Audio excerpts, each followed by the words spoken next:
Roasting coffee transforms the chemical and physical properties of green coffee beans into roasted coffee products.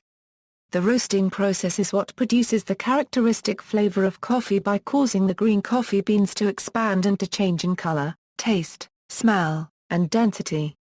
Unroasted beans contain similar acids, protein, and caffeine as those that have been roasted, but lack the taste.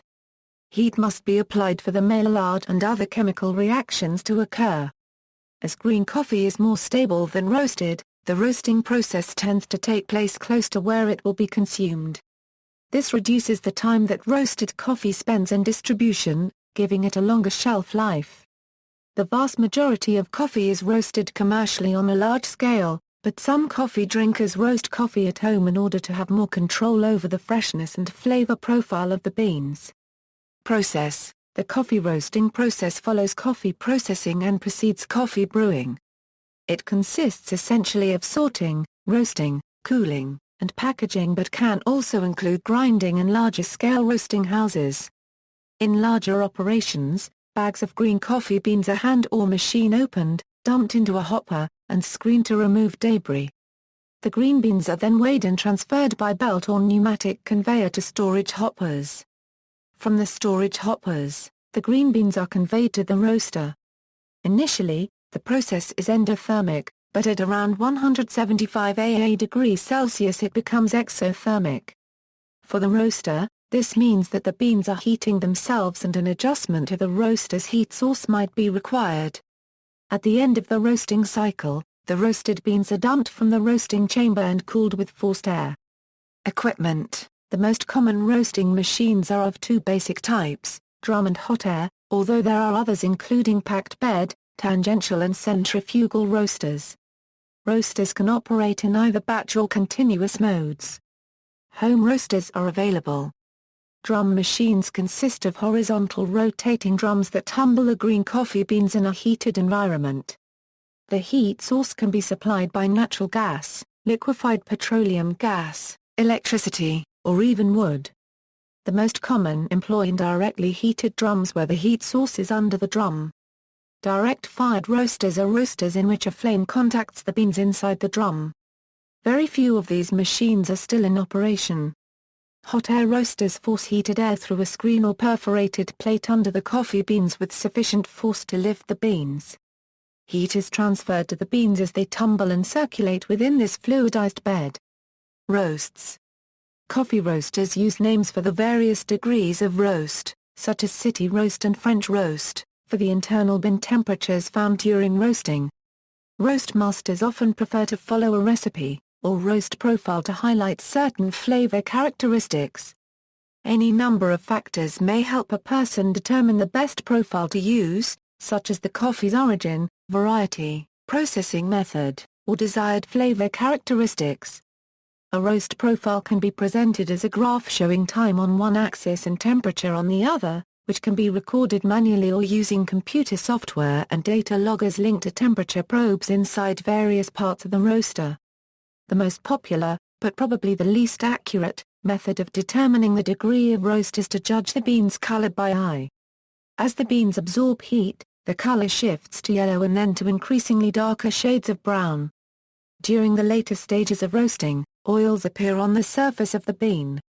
The roast will continue to darken until it is removed from the heat source. Beans will also darken as they age, making color alone a poor roast determinant. Most roasters use a combination of bin mass temperature, smell, color, and sound to monitor the roasting process. Sound is a good indicator of bin temperature during roasting. There are two temperature thresholds called cracks that roasters listen for. At about 200-202 degrees Celsius, beans will emit a cracking sound much like popcorn does when it pops, only much quieter. This point is called first crack, marking the beginning of light roasts. When the beans are at about 224-226 degrees Celsius, they emit a second crack. During first and second crack, pressure inside the bean has increased to the point where the structure of the bin fractures, rapidly releasing gases, thus an audible sound is emitted. These images depict samples taken from the same batch of a typical Brazilian green coffee at various bin temperatures with their subjective roast names and descriptions.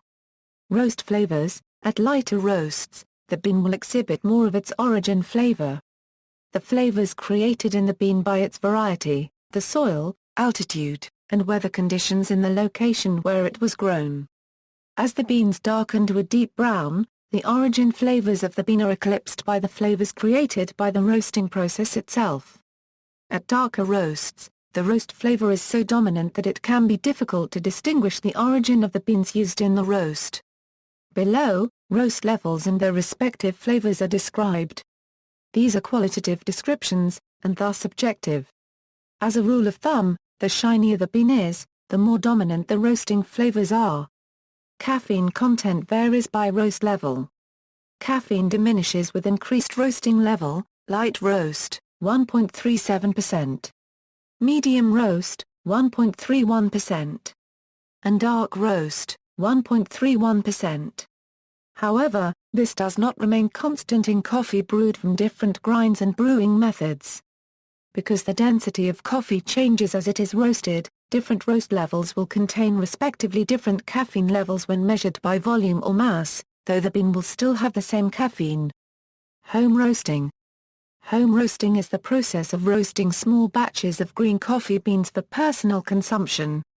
Even after the turn of the 20th century, it was more common for at-home coffee drinkers to roast their coffee in their residence than it was to buy pre-roasted coffee. Later, home roasting faded in popularity with the rise of the commercial coffee roasting companies. In recent years, home roasting of coffee has seen a revival. In some cases there is an economic advantage, but primarily it is a means to achieve finer control over the quality and characteristics of the finished product. Packaging. Extending the shelf life of roasted coffee relies on maintaining an optimum environment to protect it from exposure to heat, oxygen, and light.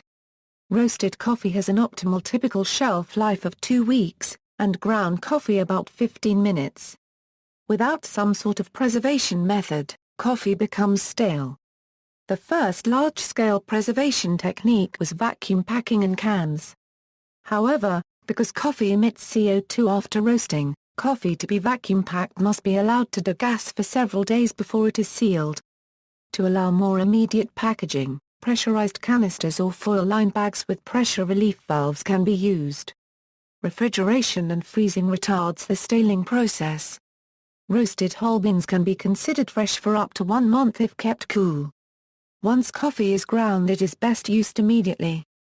Emissions and control. Particulate matter, volatile organic compounds, organic acids, and combustion products are the principal emissions from coffee processing.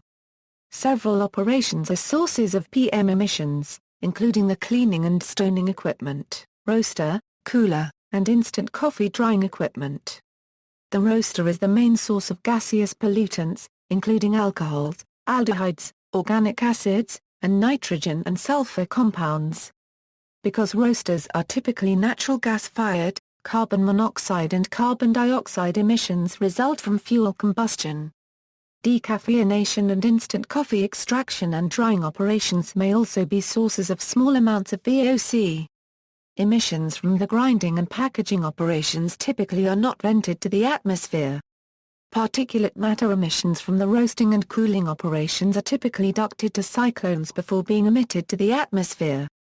Gaseous emissions from roasting operations are typically ducted to a thermal oxidizer or thermal catalytic oxidizer following PM removal by a cyclone.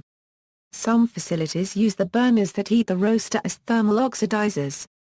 However, separate thermal oxidizers are more efficient because the desired operating temperature is typically between 650 816 AA degrees Celsius, which is 93 260 AA degrees Celsius more than the maximum temperature of most roasters.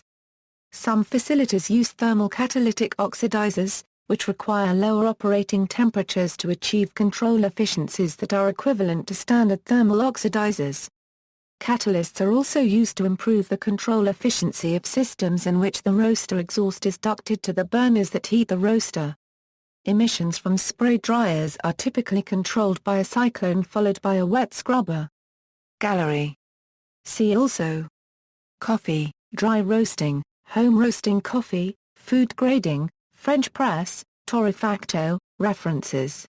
External links: homeroasters.org, Ethiopian coffee ceremony and photos at Canadian photographer series on the Ethiopian coffee ceremony.